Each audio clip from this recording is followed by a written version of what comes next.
Steve Siebold doesn't call you plus-sized or calorically challenged. No, he says you're fat. And letting your lard lay around any longer is your fault. And if you think I'm overstating it, then check it out for yourself in Siebold's latest book, Fat Loser, Mental Toughness Training for Dieters. Dozens of chapters with titles like Stop Being Stupid, Begin Being Coachable, Eat for Money, and Comply or Die.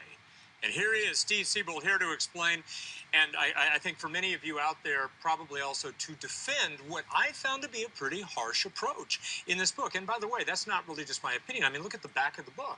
Back of the book there, Stop Being Stupid. I mean, you really go almost beyond calling a spade a spade. I really do, because, Jeff, what we're doing with the obesity epidemic is not working. We're 70%, this country's 70% overweight or obese.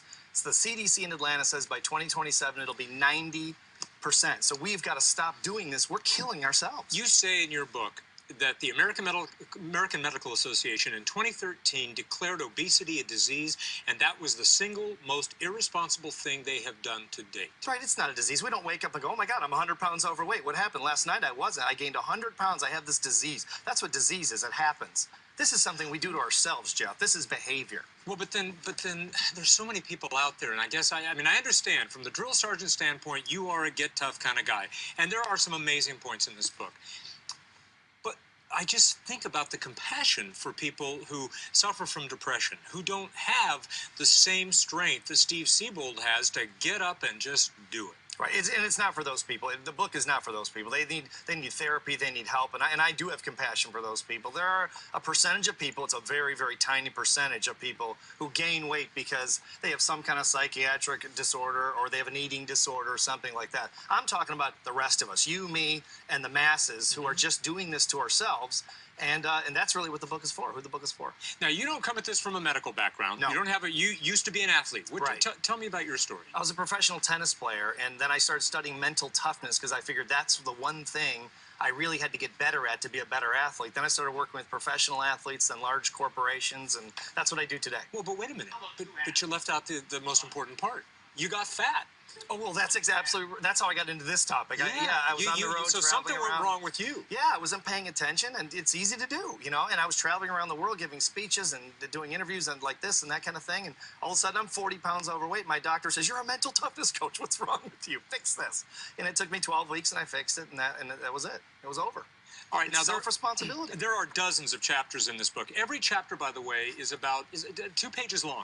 So it's very easy to sit down. I mean, it's almost a bathroom book. Absolutely. You know, you can sit down, get a lesson, and move on. All my books are bathroom books. And I could hit some of them. I mean, you say don't seek the approval of other fat people. Embrace hunger. You have to go 21 to 30 days. That's what psychologists say. What are some of the main points that you want to bring to people from this book that can motivate them to change their lives in 2014? Well, I'm trying to say some of the things that no one else seems to want, or few people at least want to say on television or in the media or whatnot. Like eat for money. That's one of the chapters. Eat for money. If you get fit and you're feeling good, you're going to make more money. You're going to look better. You're going to feel better. You're going to have more energy. People are going to see you as successful because people judge a book by its cover. We're not supposed to, but they do. Eat for sex. You don't think getting fit is going to increase your sex life, make it better?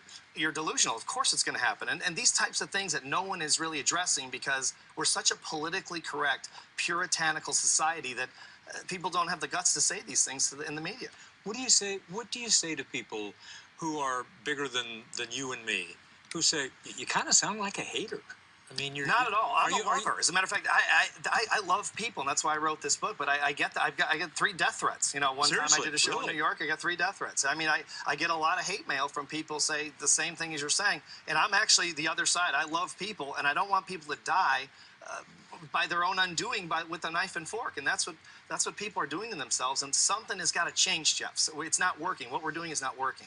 One thing I found interesting, and I got to this, I think it was probably in the 90s or around page 100, and you said, stop listening to your doctor. And that was the first one where I hit the skid mark, where I hit the brakes. And I said, wait a minute. Don't listen to your doctor? Well, if you're really overweight, if you're 50, 60, 70 pounds overweight, and your doctor's saying, you know what, you're obese, but you're healthy obese, get a new doctor. Because it's already been proven. A study just came out maybe a month ago that said healthy obesity is an absolute myth. And I've been fighting this for years with doctors, and doctors have told me behind the scenes, hundreds of them all over the world have said, I can't tell my patients they're fat because I'll lose patience, and I have a business to run. I can't lose patience, or I'll hurt their feelings, or I don't want to do that. It's time we grew up and we got tough with ourselves because we're losing this epidemic. So doctors aren't doing their job. Not all of them. I'm not saying all of them are not doing their job, but a lot of them aren't. We're not. They're the medical community that we trust, and it's not working. So the basis of your book is work harder on you than you do on your diet. Yeah, that Explain mental toughness is the answer. And I'm giving this book away. I have a website. It's Really? fatloser.com. They get the book for, it's a download. It's an ebook. It's not that hard book like this. They can buy that if they want, but they can get it all for free because people email me all the time, say, I don't have any money. I'm very poor. And I say, you know what? You can have the book for free. Hundreds and hundreds of people are downloading it every day. Fatloser.com. All right. They can have it. As I said, there are probably 3 or 4 dozen lessons in this book. Right now, give our viewers just the first 2 or 3 to get them started. Sure, I would say look at your entire life and decide whether you're gonna live your life fat or you're gonna live your life fit. Make a decision. It all starts with a decision, because if you don't decide to get healthy, this book is worthless. Any book is worthless. I think you've got to make a decision. I'm sure you made a decision to be as fit as you are. And every TV personality I speak in front of all over the world, it looks like you. Looks fantastic. They work out, they watch their diet, because you're in front of a camera just like me. We've got to look good. So if it's not, you're taking responsibility, why can't the rest of us? Wow. All right. The book is, and I love that. I'm looking at the back of it. Stop Being Stupid. But the real title is Fat Loser, which I think is a double entendre. Doesn't just mean lose fat. It means you're a loser if you don't. Mental toughness training for dieters. Steve Siebold, thank you very much. And you can go once again to fatloser.com and get it for free. Fatloser.com and get it for free. Isn't making a dollar. All right. Steve, thank you very much.